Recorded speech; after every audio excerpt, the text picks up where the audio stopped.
Have you ever experienced this? You know a lot of English words. You know their meanings. You can read English.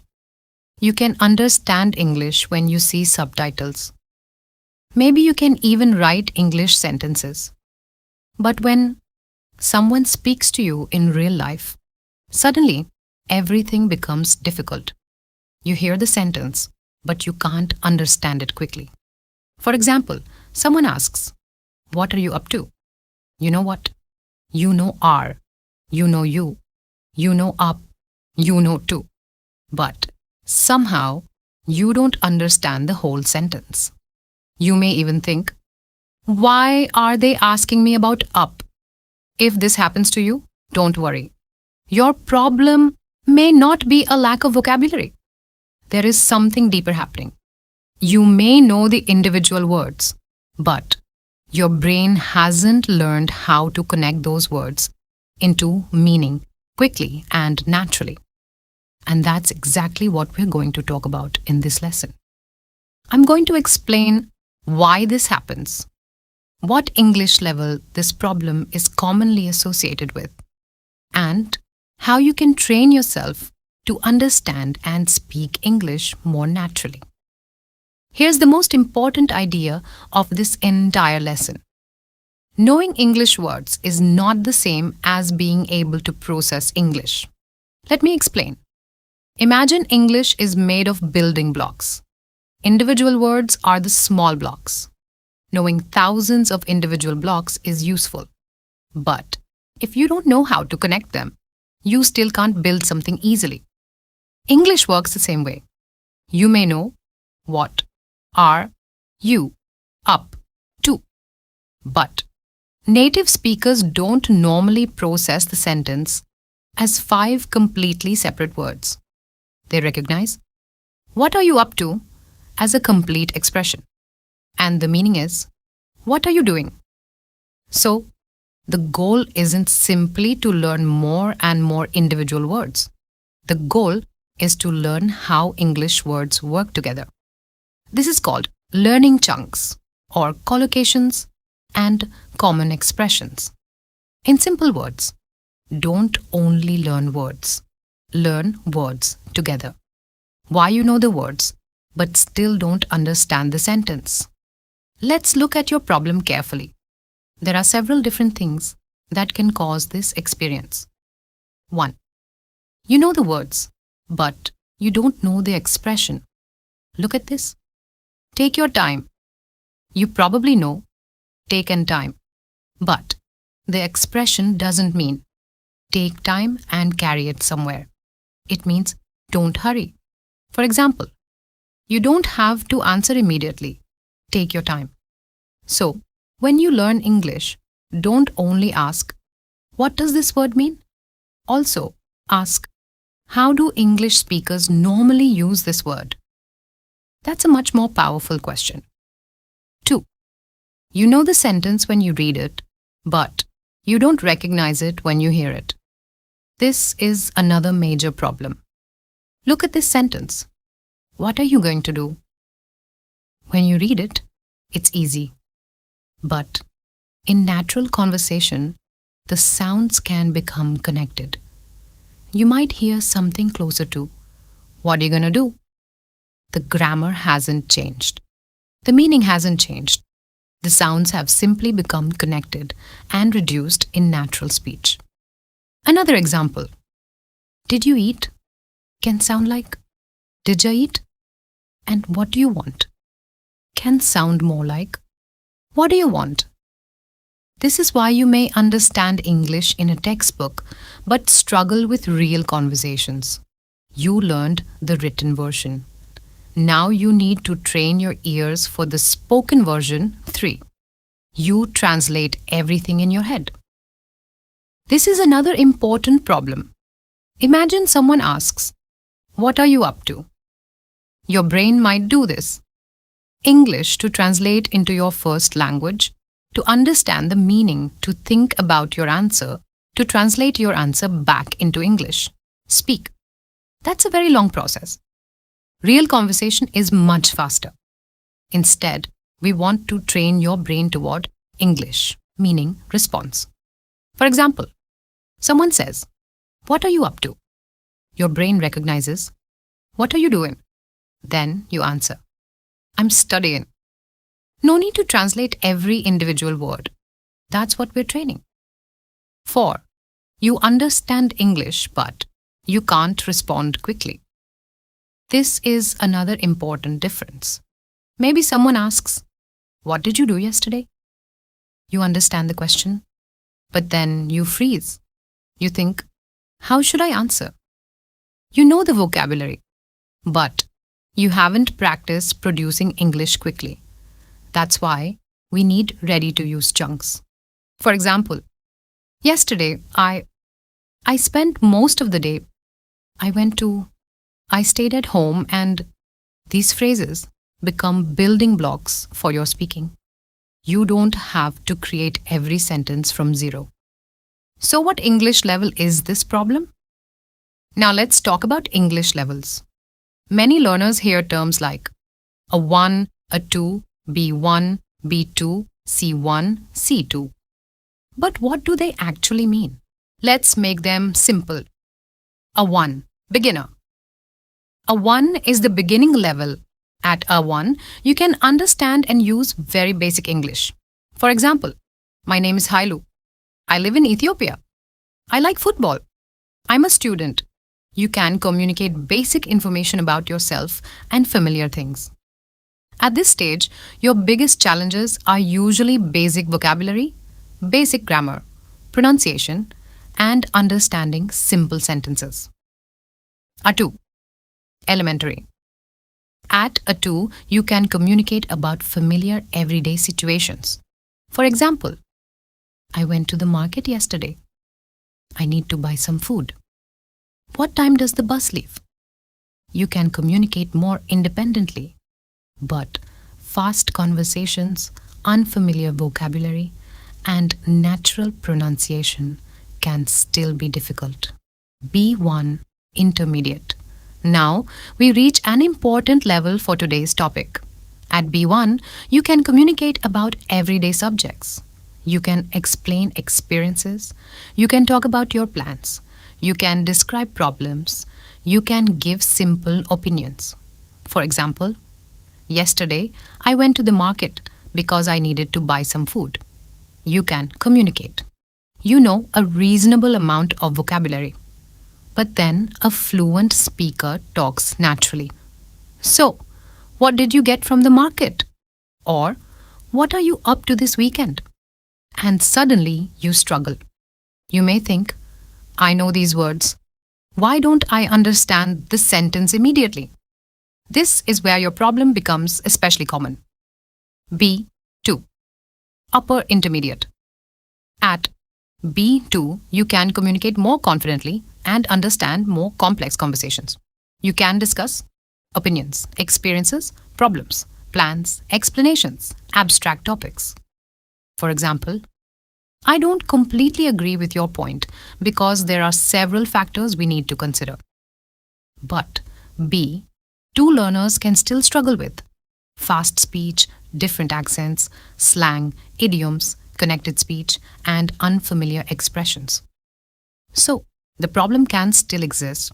The difference is that the learner usually has a stronger overall command of English. C1, advanced. At C1, you can understand and express complex ideas much more naturally. You can follow podcasts, interviews, lectures, discussions, professional conversations, and many forms of natural English. You don't need to consciously analyze every sentence. You increasingly understand meaning directly from English. However, even advanced learners can encounter unfamiliar expressions, accents, cultural references, or highly informal speech. C2. Proficient. C2 is the highest CEFR level. At C2, you can understand virtually everything you encounter with very little difficulty. You can understand complex ideas, subtle meanings, and naturally spoken English. But remember, C2 does not mean you know every English word. Even highly proficient speakers encounter words and expressions they don't know. The difference is that they can usually use context to understand the meaning and continue communicating effectively. So, where does your problem fit? Now, here's something important. I wouldn't say, if you have this problem, you are B1. That would be too simple. Your problem can happen at different levels. But the specific problem you're describing is especially common around B1 and B2, particularly when moving from classroom English toward natural real-world English. Your difficulty sounds like a combination of listening, processing, chunk recognition, connected speech, translation dependence, and speaking fluency. In simple words, you may know the English, but your brain hasn't automated the connections yet. And that's good news, because this is a skill you can train. Now, let's fix the problem. Here's the method I want you to remember. Chunk to meaning to situation.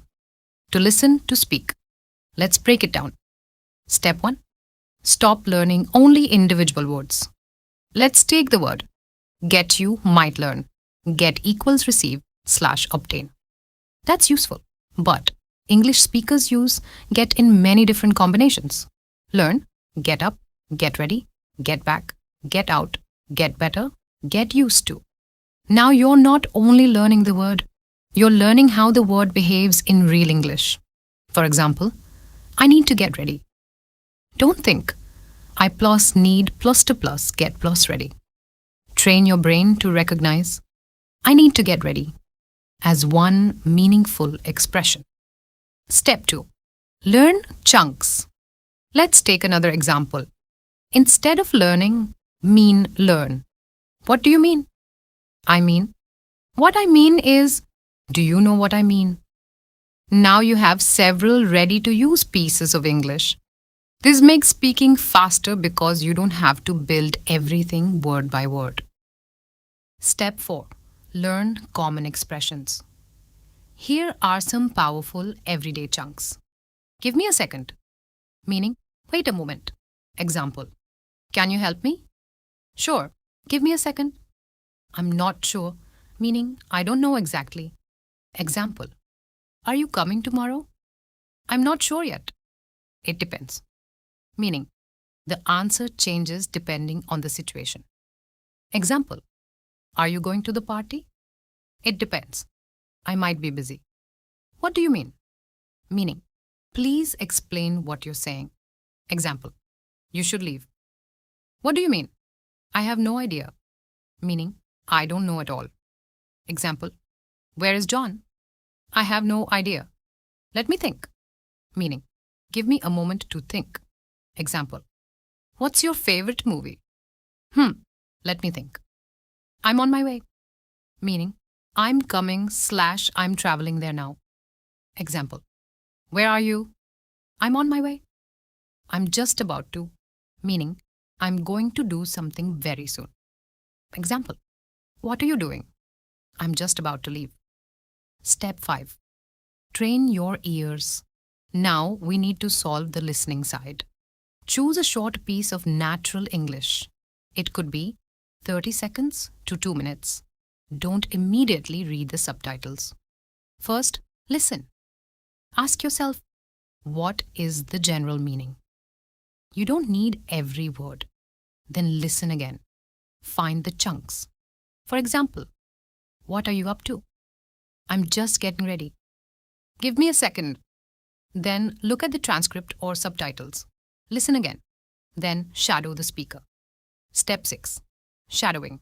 Shadowing means listen, arrow, pause, arrow, repeat.